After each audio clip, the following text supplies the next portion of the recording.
class. Today I'm gonna read to you a story called Aunt Harriet's Underground Railroad in the Sky by Faith Ringgold. And as we read, I want you to be paying close attention because we're gonna discuss it afterwards.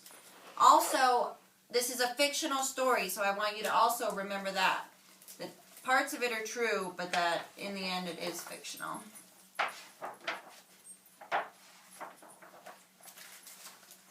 One day, my baby brother Beebe and I were flying among the stars, way, way up, so far up the mountains looked like pieces of rock candy, and the oceans like tiny cups of tea. We came across an old ramshackle train in the sky. A tiny woman in a conductor's uniform appeared on the steps of the train and announced the schedule. All aboard! All aboard! Maryland, Delaware, Pennsylvania, New Jersey, New York, Niagara Falls, Canada. All aboard! All aboard! Hundreds of bedraggled men, women, and children filled the sky and boarded the dusty old wooden train. No one spoke. It was like watching a silent movie. Come on, Cassie, Beebe said, jumping on the train. Let's take a ride. Get off that train, Beebe. I'll tell Mommy and Daddy, and you will be in a world of trouble, I yelled. But the train quickly moved off through the sky and disappeared. All I could see now were flashing lights, sending a threatening message through a sea of clouds. Go north or die. Go free north or die. Go free north or die. You guys see it up there? Beebe, come back! Mommy and Daddy will never forgive me for letting you go, I screamed. Then the woman conductor's voice came like a soft whisper in my ear. Hello, Cassie. I am Harriet Tubman. People call me Aunt Harriet because I take care of them. During slavery, I carried hundreds of men, women, and children to freedom on the Underground Railroad and never lost a passenger. Let me tell you about slavery, Cassie, Aunt Harriet said. We were brought here from Africa as slaves to work long hours on plantations for no pay. More of us died on the ships coming over than reached the shores. If we tried to escape and we were caught, we might have a foot cut off or get sold away from our families. And then we never saw our families and friends again. A legal or church marriage was not allowed. So instead, a man and a woman would jump the broom. It was against the law for slaves to learn to read or write, or have a meeting, even to preach the word of God. Every 100 years, that old train will follow the same route I traveled on the Underground Railroad so that we will never forget the cost of freedom. Sometimes the train is a farmer's wagon.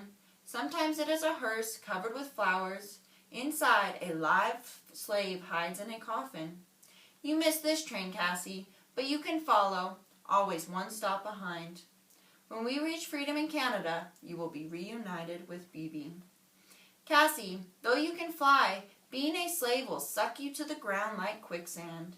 You will have to walk many miles through the woods and waters on blistered feet, and there will be bounty hunters eager to collect the reward on your head.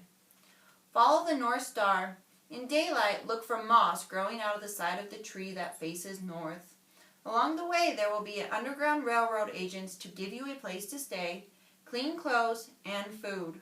But until you reach Canada, you are not safe. Go and don't turn back. And remember, if you are caught, you will be severely punished. First, you must escape from the slave plantation.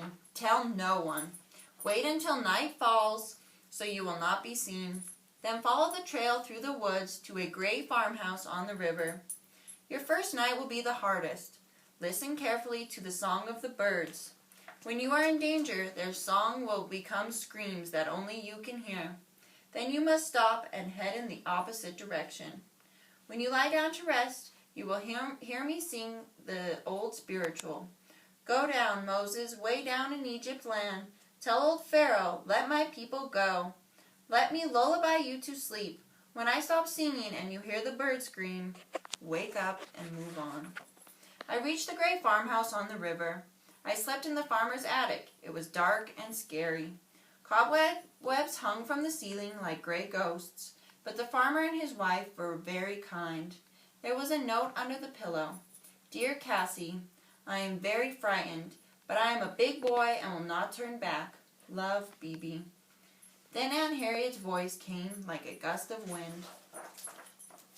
Follow the river north until you reach a clapboard house with green shutters and a red brick chimney. There will be a blind railroad agent who will ask you to sing a song. You will sing, Go down, Moses, way down in Egypt land. Tell old Pharaoh, let my people go. She will give you food and a place to sleep. By nightfall, you must be on your way through the woods. I found Bebe's baseball cap floating in a swamp. It was worn to shreds. I squeezed the mud out. Leave the cap, Cassie, Aunt Harriet's whispering voice said. Go on to a weather-beaten frame house with a star quilt flung on the roof. If you don't see the quilt, hide in the woods until it appears. Then it is safe to go in. The next night, follow the road to the bridge, several miles away. I traveled through the woods and swamps. I was cold, wet, and very hungry, but I could not turn back. When I reached the bridge, I hid in a graveyard on a hill overlooking the river. It was there I found Bebe's toy soldiers and a set of his baseball cards, buried alongside the grave of a boy Bebe's age. I was too afraid to cry. I lay awake till I heard Aunt Harriet's familiar voice. Wait for a railroad agent disguised as a grave digger. He will say, I bring you a ticket for the railroad. Now the tears came streaming down my cheeks like rain. I would see Bebe soon, soon, soon. In a tiny yellow house on the edge of the city, a little girl my age gave me a ticket for the steam car and sewed a fake pass to freedom she had made on my undershirt. It read, Cassie Louise Lightfoot, freeborn in New York.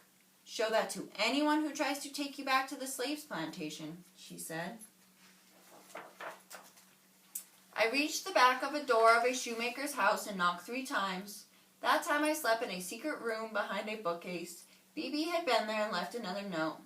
Dear Cassie, I have a new baby sister. She was born today. Her name is Freedom. Her mother got sick and went to heaven. She let me carry baby Freedom on my back.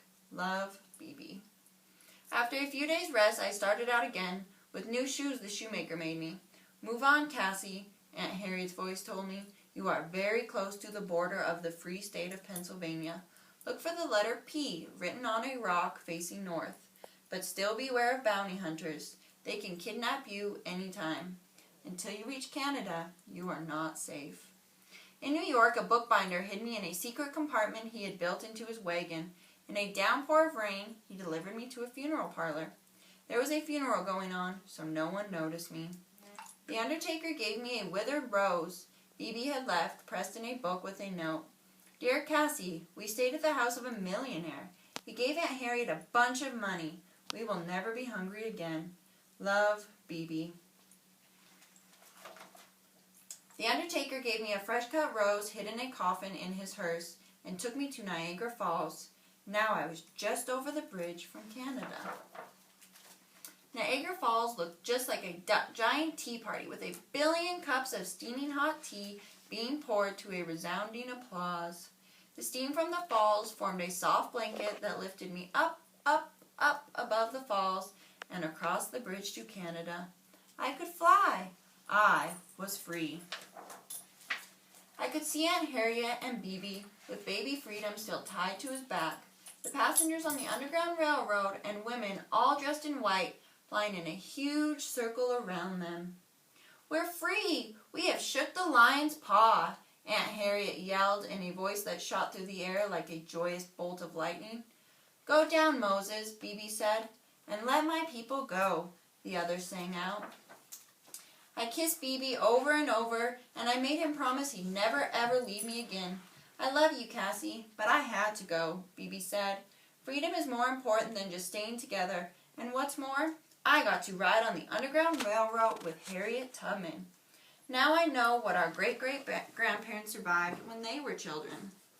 That day there was a big feast and a quilt celebrating the 100th anniversary of Harriet Tubman's first flight to freedom hung in the sky. People came to eat, dance, and sing praise to Aunt Harriet for taking us from slavery and for being the Moses of her people.